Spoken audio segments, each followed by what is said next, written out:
Thought you were going to start joining the fans in the shoot every time he got it for all the home games, but seems like he started to listen because he scored twice in this game against Barrie.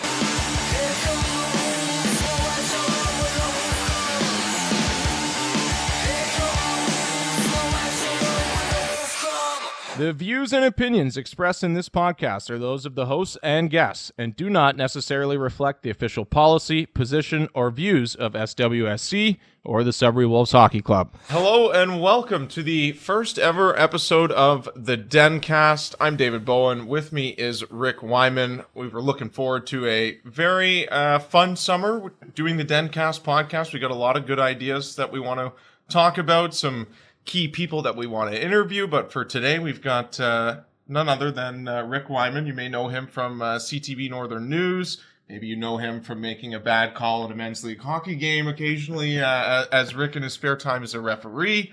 And yes, he does have all the buttons at the studio that determines the weather every single day. So if you love the weather, you have him to thank, and if you hate the weather, you have him to blame. But Rick, thanks for joining us for episode 1. Well, aside from Wolves hockey, the weather is really top of mind, especially at this time of the year, because considering the winter weather that we've had in the late spring, it's time to move on and enjoy whatever summer we have between, well, the May long weekend and, of course, Labor Day, because when Labor Day rolls around, it's also hockey time, and that's where the focus gets reignited once again. Thanks for having me, and it's always a pleasure to talk Wolves hockey, even in the off season. Yeah, no problem. Thank you for coming in. Also, I forgot to mention, but Rick, it was his first season joining the broadcast team with me and Brian Cooper. He did color commentary for all the home games, so you got to experience a lot of Sudbury Wolves hockey this year. And let's take a dive into it. Today's episode, we're going to focus on the first half of the 2024-2025 Sudbury Wolves season from about September to the first week of January. This Sudbury Wolves team definitely turned some heads, considering that most OHL experts, if you will, kind of pinned this team as a fringe playoff team at best. I think that's what the experts were saying. I mean, you lose players like Dalibor Dvorsky, David Goyette, Landon McCallum, Andre Anania, all key contributors from the previous year's Sudbury Wolves team. Expectations weren't as high as they were for that team. I think you'd have to agree with that, Rick. Oh, most definitely. But the thing is, it all started with that exhibition game where we all got together at the Sudbury Community Arena. We saw the game against the Sioux.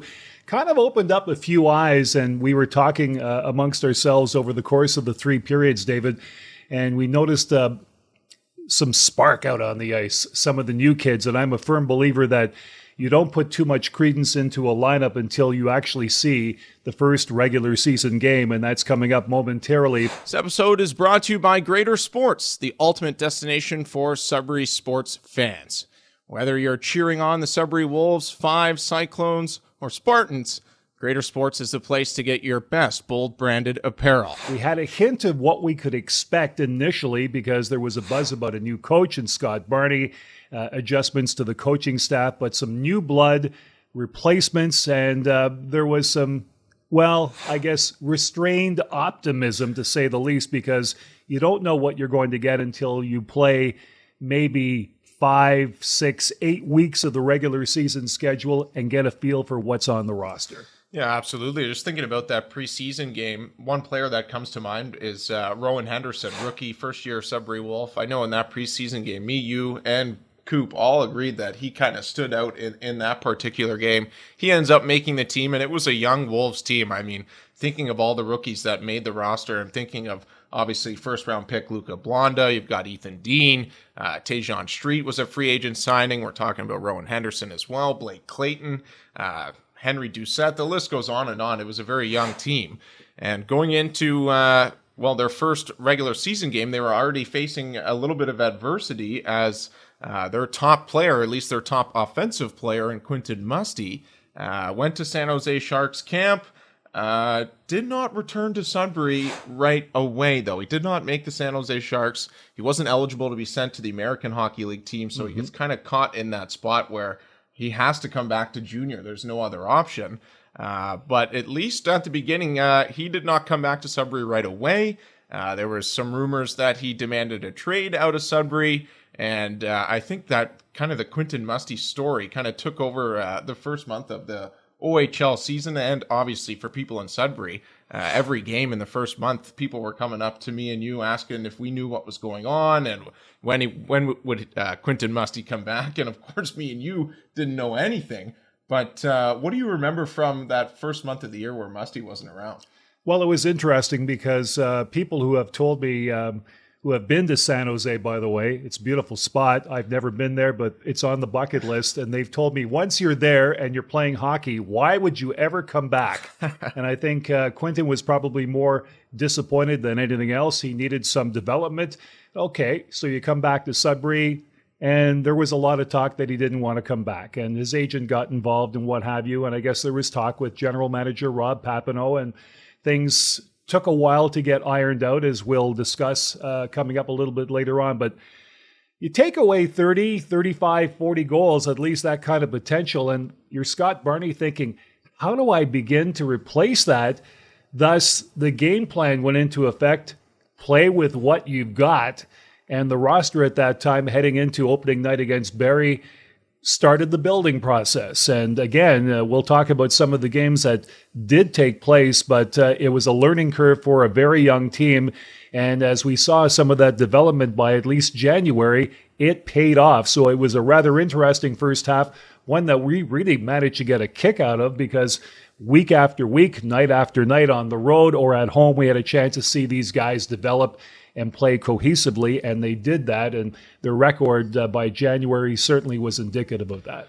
Yeah, absolutely. You're right. It was up to the guys that were still in Sudbury on the team, and they were going to rely on obviously their older players and some of their returning players that just got drafted to the NHL. The three overagers and Nick DeAngelis, Coach Adelic, and Donovan McCoy. They were going to play a lot for the Sudbury Wolves. And then some of the guys that have been drafted to the NHL, I'm thinking of Alex Ferrand, Nathan Villeneuve, and Kieran Walton.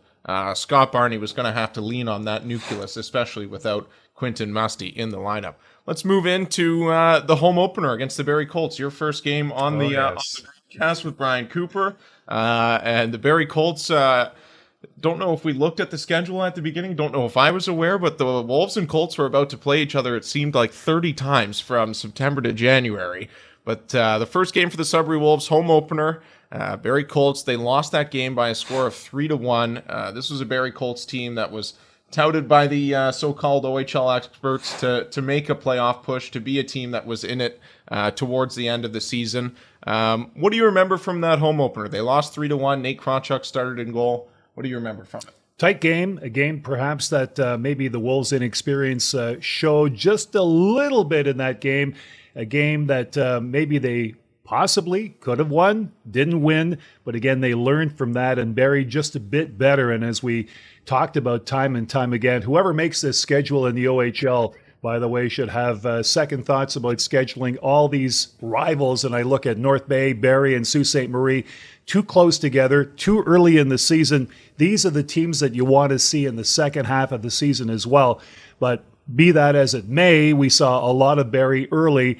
And again, the gauntlet was thrown in that initial game because the rivalries between some of the players, and this goes back to the previous season as well, it was a continuation, and these two teams don't like each other. No. You think North Bay and Sudbury don't like each other? Well, Barrie and Sudbury, those two teams don't like each other as well. And it set the template for a developing rivalry that we saw turned in Sudbury's favor in the second half of the season. Yeah, I'd have to agree with you. The rivalry between the Wolves and the Colts this year, I think, was the strongest that Sudbury had, just the amount of times they played each other in their early going. But to be clear, I don't think either of us want to be the OHL schedule.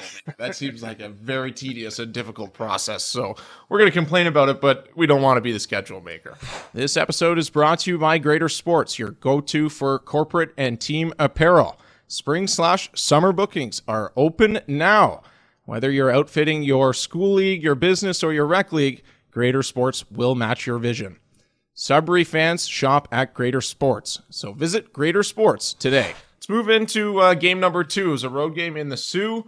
It was the Sudbury Wolves' first win of the season, and rookie goaltender Finn Marshall makes his OHL debut for the Sudbury Wolves. Bit of a later pick in the OHL draft a couple of years ago. You weren't sure what you were going to get out of Finn Marshall, but in the early going, you were getting exactly what you'd hope for, if not more, from Finn Marshall, as he defeated the Sioux Greyhound in his first OHL start 6-3. Nick DeAngelo scored a couple of power play goals. We've got the clip of Danger's second power play goal. Let's have a look at that now. McCoy down low for DeJan Tomaso. Up top, DeAngelo's one-timer, he scores!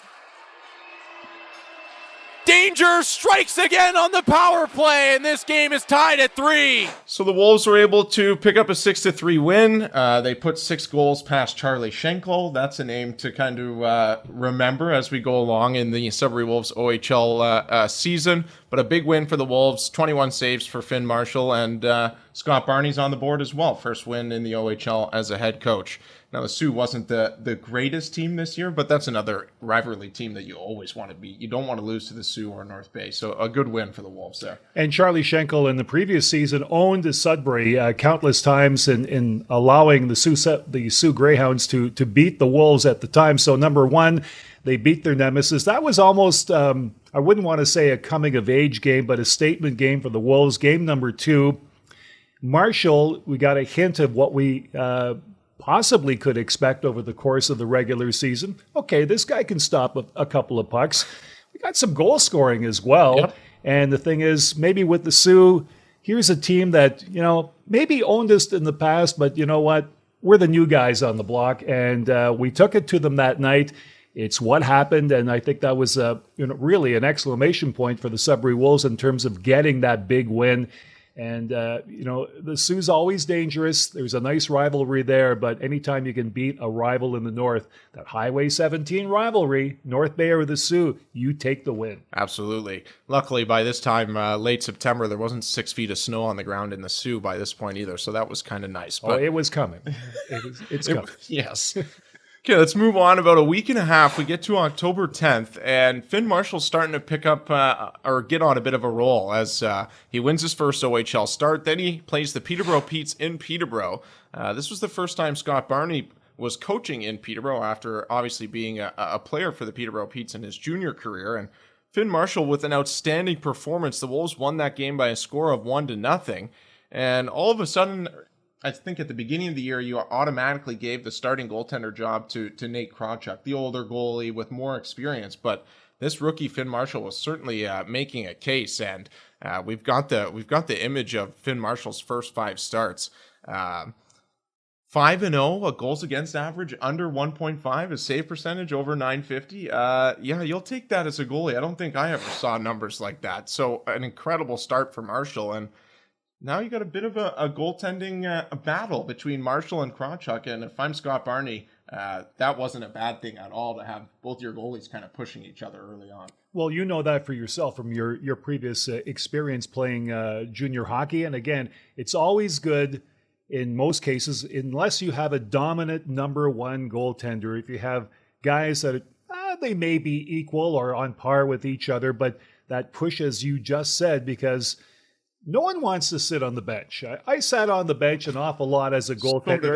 Yeah. And I played behind some pretty good goaltenders because I just wasn't good enough. So again, you're always trying to compete and get better. And the thing is, you want to earn your stripes and get that opportunity. So again, it was a healthy rivalry. Yeah. Didn't come up with any sense of bitterness or resentment or what have you. So you got 2 guys, one slightly older than the other. But again, you're getting some good goaltending on a young team where you really need it, and it's starting to pay off early on, and thus this is where the confidence started to pick up. Ladies and gentlemen, a storm has arrived. The Sudbury Cyclones are riding a 4-game undefeated streak, and this Saturday, May 17th, the action hits James Jerome Field. If you're a soccer fan, this is where you want to be. 7 p.m. sharp, James Jerome Field. The Cyclones need your voice. For tickets, visit sudburycyclones.ca. All right, let's move along to November 1st. This is a date that I picked out when going over the first half of the season. Pretty important day for the Sudbury Wolves. 2 massive roster changes happened on this day. First of all, Quinton Musty returned back to the Sudbury Wolves. So the whole saga of Quinton Musty and if he was going to ever play again for the Sudbury Wolves was over. It looked like Rob Papineau had no interest in trading him, so he was coming back to Sudbury. And I think head coach Scott Barney, long-term for him, was very good. I mean, the Wolves were certainly starting to play more of a 200-foot game, and Musty didn't really have anything left to prove inside of the opponent's blue line. It was from there back towards his own goal line where I think he wanted to improve his game a little bit, and I think he did that throughout the year. And of course, Quentin Musty in his first game back against the Kitchener Rangers scored. We got that clip. We'll take a look at it. Over the blue line. Tries to dance around one of the Kitchener Rangers there. Nice defense from Carson Campbell. Now a chance for Musty, and he scores! Beautiful pass from Kieran Walton, and Quentin Musty's already on the board. And then another big thing on November 1st was the Wolves made a trade. They acquired Andre Molnar. I know you loved Andre Molnar and were just hoping for a big kind of coming out party for him as a Sudbury Wolf. The Wolves picked him up from the Erie Otters for 2 third-round picks. Erie ran into a situation where they had too many import players, so he was the odd man out, and I think that was a good trade for the Sudbury Wolves. Molnar was a consistent top 6 piece the rest of the way. Well, it's a matter of getting 2 pieces back to the puzzle. I mean, you get Molnar coming in from Erie, Quentin Musty, who is dazzling with the puck, and of course, he knew what he had to work on coming back to junior hockey for the past season. But again, the hope was at the time that maybe Molnar could be the guy that can feed off Musty and vice versa. I mean, Musty likes to pass the puck around. He likes to shoot the puck. But the thing is, Molnar could have been a huge difference for the Sudbury Wolves. We saw some of that scoring in dribs and drabs over the course of the regular season, but that was the expectation at the time. So you take a chance and you get someone who can score, and your top guy comes back. So all of a sudden you're looking at November. Listen, things are going to start changing. We're winning with this hockey club. Right. The guys are buying into the system. How much better can we get before the trading deadline? Yeah, exactly. So November 1st, first game back for Quentin Musty, Kitchener Rangers team that also didn't have the highest expectations, but they quickly turned that narrative around. They beat the Wolves 8-4 in that game, but then just 24 hours later, the Wolves were in Brantford against a Brantford Bulldogs team that was playing exceptionally well. Another team that was had very high expectations for this OHL season. And I think this was the game where Nate Krawchuk kind of reminded everybody, hey, I'm a pretty good goaltender as well. A 3-1 win over the Brantford Bulldogs. Krawchuk was phenomenal, and I think he made his best save of the season up until this point in that game. We got that clip of the Krawchuk glove save. Let's have a look at it now. Down low for Thomas. Out front, Brown to O'Brien. Krawchuk! Oh, me, oh, my! Stares O'Brien down with the glove and makes a highlight reel stop. So massive win for the Sudbury Wolves over the Brantford Bulldogs. In just his second game, Andre Molnar scored his first as a Wolf. Tejan Street picked up his first Ontario Hockey League goal. That was, I think, the most impressive win for the Wolves up until this point. Well, considering that the Wolves lost to Kitchener prior to that, so here's a great bounce back. And for a young team to be resilient like this, it would have been easy, David, walking into Brantford and just, coughing up an easy loss to, saying that you're playing against a better team and Brantford's one of the highly touted teams in the league. But resiliency, yes, that was a very strong point, an exclamation point for the Wolves at that point of the season to bounce back on the road like that and score a W. I mean, we've seen statements over the course of the regular season, and we're talking about the first half where we kind of sat back and said, there's a lot of potential on this team. Something's going on here, yeah. What can we do? How far can this team go? And that, again, was another statement on behalf of a young team. Yeah, the resiliency for the Wolves was incredible. I mean, as you said, you lose 8-4 to Kitchener. It's very easy to kind of think, now everyone's expectations are catching up. Just forget it. They bounced back. They did that a lot in the first half. Let's move on to another impressive performance for the Wolves. So now we're into mid-November, November 15th.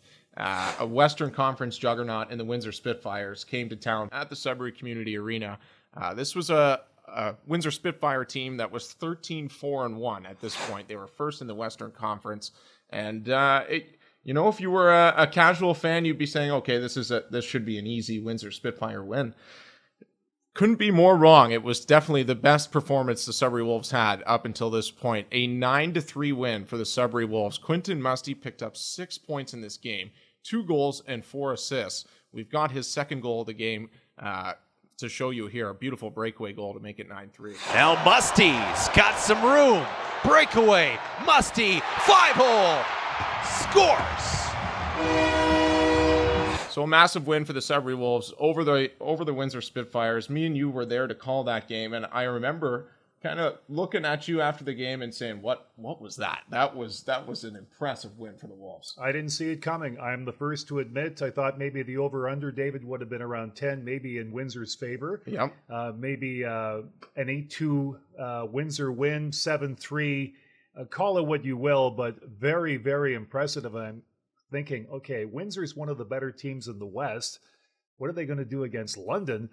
But of course, we'll talk about that game in another episode. Yeah. But I mean, very, very impressive, especially on home ice. And someone once told me, former Wolves coach, that if you can win a fair majority of your home games and go 500 on the road, you've got a good chance at a perhaps top 4 berth in the OHL playoffs. And I'm thinking, okay. And I have to be perfectly honest with you. You knew I picked the Wolves to finish 7th overall at the onset of the season. I'm thinking now, perhaps we could be top 4 with this team. Absolutely. We'll see what happens at this rate. The way things are really rolling along, there's no stopping this team. Attention, Sudbury Wolves fans. The future of the pack hits the ice this weekend with the Sudbury Wolves orientation camp, and you're invited. Come watch the next generation of Wolves players showcase their skills live at the Countryside Arena.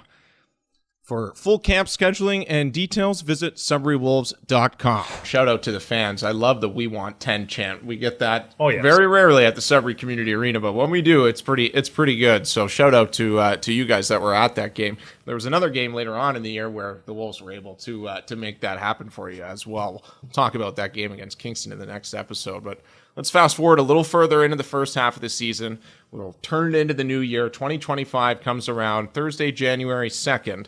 The Wolves are playing the Barrie Colts, and obviously Rick Wyman back at the CTV news studio is clicking all the buttons to make it about -30.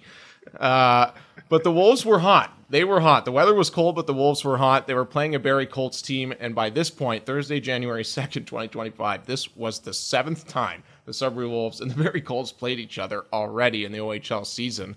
And the Barrie Colts had their number. They were 5-1 against the Sudbury Wolves up until this point. The Wolves had not beat them at the Saddlon Arena in Barrie. So everyone was looking to finally get over this hurdle and beat the Barrie Colts at the Saddlon Arena in Barrie, and they would. And it was Coach Adelic that led the way. He scored 2 goals in this game. And talking to you all season long, you wanted Coach Adelic to shoot the puck more. He always had the puck on his stick. Thought you were going to start joining the fans in the shoot every time he got it for all the home games. But it seems like he started to listen because he scored twice in this game against Barrie. We've got those goals. We'll show you those. Villeneuve will pick it up. Works it back to the blue line. Gavin Yules will shoot. He scores! Gavin Yules! Seeing eye wrister from the blue line gets the Wolves back on top. And Coach Adelic's going to lead the handshake line, so he must have got a piece of it out front. Pulls to Delic. Nice passing to get it to Alex Ferrand. Dropping it back for Delic. Delic in the slot. Fire, scores! Coach Adelic's got another one. A 4-1 win for the Sudbury Wolves. Nate Krawchuk made 40 saves. You finally beat the Barrie Colts at the Saddlon Arena. And with just 8 days away from the OHL trade deadline, this is a statement win for the Wolves. By January 4th, the Wolves were sitting just 5 points out of first place. Kieran Walton had 65 points. He led the OHL in assists. He was fantastic for the Wolves in the first half of the year and really the whole season. But this is a win against the Barrie Colts that I think kind of changed the narrative for the Wolves, especially that close to the trade deadline, that, hey, maybe we should be buyers. Maybe we should look to add to this team and give this team a chance to make a run. Hockey fans in Sudbury talk more about the OHL trading deadline, David, than they do about Christmas. Trust me, because there's speculation that ramps up by about mid-December about the team. What are we going to do? Are we going to buy? Are we going to sell? And everyone, of course, is on Rob Papineau's case about what he should be doing, but he's the only guy who's going to make that decision. And, of course, he did make some trades and some interesting movement with the roster. But, again, it's always a heated debate amongst fans at the rink, online, and, of course, social media in this day and age carries some weight for fans who manage to interpret various scenarios with erroneous information, but it all got straightened out in the end because, you know, hockey fans love to chat. We all do it at the time, but the speculation was rampant by that time. Absolutely. So, yeah, that kind of takes us to the first half of the OHL season. The Wolves, a record of 20-10-5 at that point. And for me, if I were to give them an overall grade, I'd give them an A. Not quite an A+, but they'd done just enough for me at that point to get me excited, to get me hopeful, and definitely to feel like they should be buyers at the OHL trade deadline. There were some other really cool moments in the first half. I'm thinking of some overtime goals. Kieran Walton in North Bay on October 20th. We've got that clip. We'll show you that. Walton over the blue line. Into the slot. Kieran Walton scores! And Kieran Walton did it again on December 13th. He broke the hearts of the Brampton Steelheads, and he would do this 3 times this season. We'll show you that clip as well. Walton. Back to DeAngelis. To Walton. One-timer. Game, set, match. I think that means I win, right? And Kieran Walton again on New Year's Eve in Brampton. That was a wild game. If you think about that time of the OHL season, you've got a lot of players that are off at the World Juniors, and Brampton certainly had that. I'm thinking of Carson Rakoff, Porter Martone, their goalie Jack Ivankovic. So they weren't quite full strength, but it was a wild game in Brampton. And hey, the Wolves will take any win they can get. 2-on-1, Walton and DeAngelis. Walton at the top of the circle, sends it to the net, he scores! That one's gonna count! Kieran Walton wins it! And the last moment I've got up here is the Donovan McCoy overtime winner at home against Flint. We'll show you that clip. McCoy, 2-on-1. Villeneuve, shot! The captain ends it! Sudbury wins! First 3-game win streak of the season, and they pour out of the bench. Always fun when your captain scores the overtime winner. That was Very exciting. cool. Very cool. All right, so that's pretty much it for the first half of the season. We've got something that I want to do every episode. We're going to have a fan trivia question. There'll be a number in the description where you guys can text the answer to, and if you were the first person to text that number with the correct answer, hopefully the guys here at SWSC can maybe hook you up with some free tickets for a Sudbury Wolves game. This is going to be a bit of a layup for episode number 1, and then we'll ramp up the questions, make them a little more difficult. But the question for today is, which Sudbury Wolf leads in all-time points as a Sudbury Wolf? I know you probably know the answer, so don't say it. Don't ruin it for everyone back at home. Okay. You gave the Wolves A+. An A, and not quite an A+. A+ is hard. What would you get? An A. I would go with B+ for the Wolves. Okay. Saw a lot of right. There were some mistakes, and I'm going to go with the first half MVP of Kieran Walton. And I've got to say, you're going to talk about Luca Blonda a lot in the second half of the season. He really opened up my eyes, and especially I'm dying to see the potential in this guy in years 2 and 3, especially when he gets more physical. And of course, his skill set is he's quick, and he can shoot the puck. And the thing is, I want to see this guy. I want to jump ahead a couple of years next season, but I know that's impossible. But I expect some big things from him. Yeah, absolutely. Next episode, we'll take a look at the second half of the season. We'll recap the OHL trade deadline and also the Wolves' playoff run once they made it to the postseason. But Rick, thank you for joining me today. You got any other fun moments from the first half that you can remember? At least from our broadcast vantage point, we changed. Some of you may recognize us from being. What are we in front of? Which section? Section 7, I think. Near center ice. I mean, we had that broadcast location moved over, and fans would hug us, kiss us, slap us, ask us to find their kids that were missing. That was. Yell things at us, ask us to exactly. Missing children. That actually happened to Coop a couple of times. And, it's great to mingle with the fans, but it was certainly, it was really enjoyable. And the thing is, sometimes I know it's not always easy to sit and watch a team that where you have high expectations succeed each and every night. But the thing is, I've got to say, because having done the Wolves in the late 90s as the play-by-play guy on the road, which you do now, it was certainly great to get back in the broadcast booth with you and Coop, and I certainly enjoyed it. And I've got to say, it was never a dull moment, and I enjoyed those nights. Got cold some nights. It got really good with the action, and the thing is, the only complaint I had from the fans all season long, they wish that I would wear a tie more often to the games, because you and Coop Always manage to dress for success. Oh, you got to look good for radio. There you gotta go. Look good for There you radio, go. Rick. Well, thanks for joining me here today. People back at home, we're going to have weekly episodes of the DenCast, so look forward to seeing us throughout the entire summer here with some Sudbury Wolves coverage throughout the whole summer. All right, that'll do it for episode 1. We'll see you guys next week here on the DenCast.